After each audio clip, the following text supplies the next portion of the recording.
দেশে জ্বালানি তেলের কৃত্রিম সংকট রোধে অবৈধ মজুতদারদের বিরুদ্ধে কঠোর অবস্থান নিয়েছে সরকার।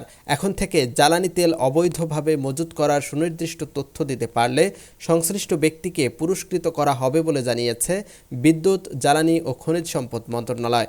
শুক্রবার এক বার্তার মাধ্যমে এ তথ্য জানানো হয়েছে। মন্ত্রণালয় সূত্রে জানা গেছে, জ্বালানি তেলের সরবরাহ তদারকি করতে ইতোমধ্যে দেশের সব জেলায় ভিজিলেন্স টিম গঠন করা হয়েছে। অবৈধ মজুতদারি বন্ধে যারা তথ্য দিয়ে সহায়তা করবেন তাদের জন্য দ্রুতই আনুষ্ঠানিকভাবে পুরস্কারের ঘোষণা আসতে যাচ্ছে। এ লক্ষ্যে সচেতন নাগরিকদের সুনির্দিষ্ট অভিযোগ ও পরামর্শ প্রদানের জন্য অনুরোধ জানিয়েছে মন্ত্রণালয়।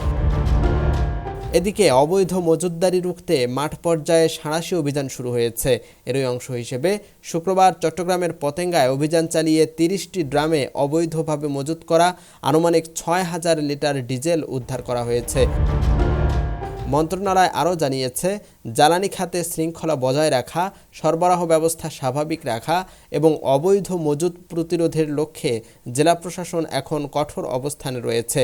বর্তমানে দেশের সব তেল ডিপো, পেট্রোল পাম্প ও সংশ্লিষ্ট তেল কারবারিরা প্রশাসনের নিবিড় নজরদারির আওতায় রয়েছে। জনস্বার্থে এ ধরনের অভিযান নিয়মিত অব্যাহত থাকবে বলেও জানানো হয়। ইএফটি ফার্স্টের সাথে ট্রেড করুন যে কোনো জায়গা থেকে। ক্যাম্পাসে ক্লাসের ফাঁকে, ঢাকার জ্যামে বসে কিংবা ঘরে বসে ট্রেডিং এখন হাতের মুঠোয়। তাই ট্রেড করুন যখন খুশি, যেখানে খুশি।